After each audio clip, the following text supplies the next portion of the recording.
Hello and welcome to another Inside Story on Sea of Thieves here at Rare, and today I'm joined by Natalie and Andreas on our visual effects team, and today we're talking about visual effects. So Forsaken Shores is obviously a showcase of the kind of visual effects in the game, but can we rewind and talk about where we started with visual effects? We always felt that to make a very high quality visual effect is extremely important to kind of look at reality and capture like all of the little details. So for that reason we thought it was very important to first capture reference material so we can just look like what does it actually look like, and secondly actually capture material that we can use directly into the game itself. Yes, and for that reason we took our entire team to Cornwall, to the coast, and there are some amazing, beautiful beaches there, and we just wanted to see how the real-life water interacts with the environment, how it interacts with the sand, how it interacts with the cliffs everywhere, how it looks in the caves, how it looks underwater, and we brought with us cameras. We brought with us lots of cameras, cinema cameras, DSLRs, underwater cameras, slow-motion cameras, just to be able to capture everything the way we wanted it. So I guess a big part of Sea of Thieves is the sea, right? Yes, a big part of Sea of Thieves is indeed the sea. Yes. And that was also like one of our most exciting challenges, and our like render programmer Mark Lucas, he made this amazing technology which is, I never worked with quite something like it before. It's a very rule-based system that it looks at the waves and it says like on these peaks, if there's a lot of foam here and if the angles are correct, then you're going to be spraying out particles, and these are literally the particles that we were filming in Cornwall, in the water.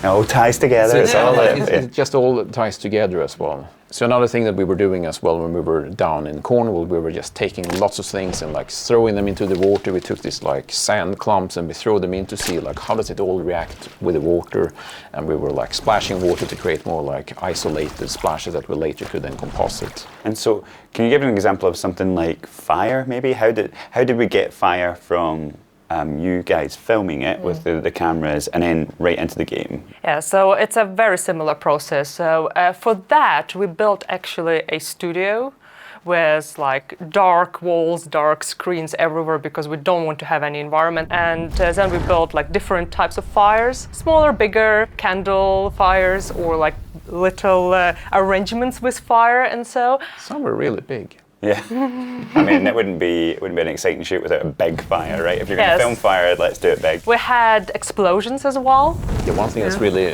interesting, like it's always, when you work with particles, you're always dreaming that you will have these really nice looping particles, but they're really challenging to make. So I remember that you were working a lot with the flames in making them. You were making this like bone system out of the flames, so you could control them. So you could say like, okay, I want you to turn this way and then turn in on itself, and it made it possible to actually loop them perfectly, which is not something we've been able to do before. Ah, sweet. So I know you guys built a tank or something, right? But I guess you used some of that reference footage to say like what do bubbles look like in the real world, and then try and replicate that with your Those tank, bubbles are in the game. Yeah, so the exact bubbles in the game.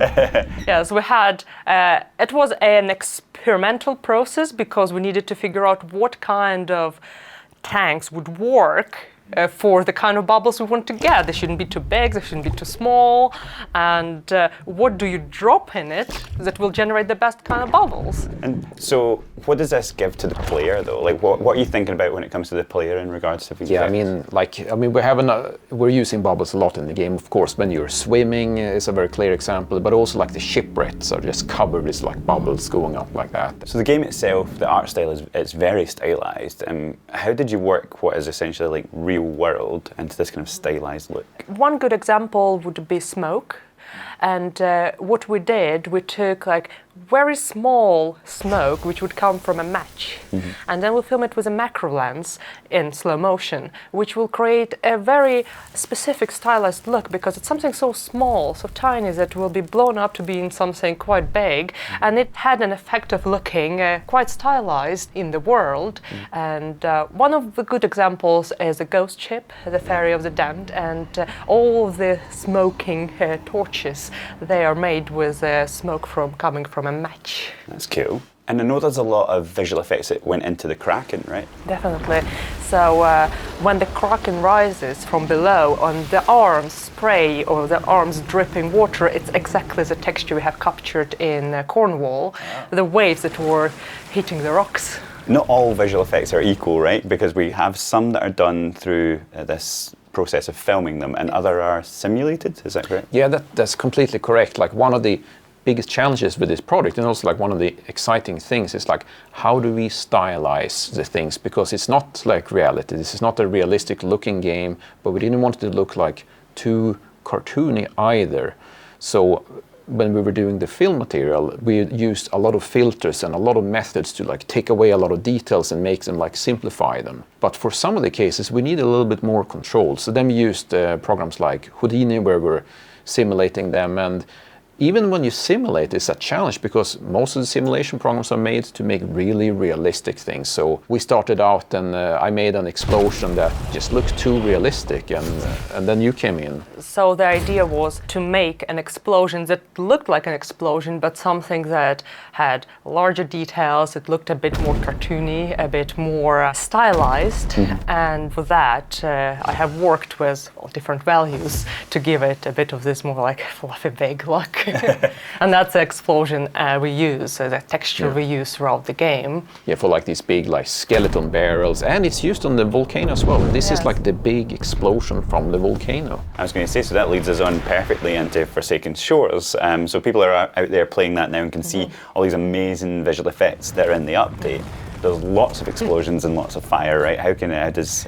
Yeah, exactly. Love it. Yeah, I mean, it was like the most fun thing almost that we've done for the game. We've done a lot of exciting things, but this one, they were just like, just go crazy. And it was one of the first times where like the programmers, they were just like, can you put in more? Can you put in more? Like, and we were just like, sure, well, let's do that. I mean, we're not going to complain. So the big volcano was done by our visual effect artist Magnus Anteroinen, and like a lot of the programming was done by Chris Marlowe, who's like really integrated. He kind of held in a lot of the things, like design, how everything was going to look, and it was a really nice teamwork actually. One of the things that I was amazed by was right at the very end of seeing everything coming together, we had these particle effects coming in of the ash and the fire falling from the sky. We also had like earthquakes going on at the same time. Yes. So the really exciting things, we just had so many layers. Okay, you got the big volcano and it's shooting out these rocks, different types, and they're just smashing in the ground and exploding into the water. And then we were like, we need more. So we put in these smaller ones in front that are just visual, they're just like around you. And they were like, no, we need more. So we put in, I think there's like 30,000 sparks just like raining and like ashes coming around you. And then on top of that, we have the geysers and we have the earthquakes, and everything can be happening at the same time. Well, thank you very much for the insight. It was really cool to see how all of this came together. And there's never been a better time to play Sea of Thieves and check out this amazing visual effects showcase that you guys have put together in Forsaken Shores. Cheers.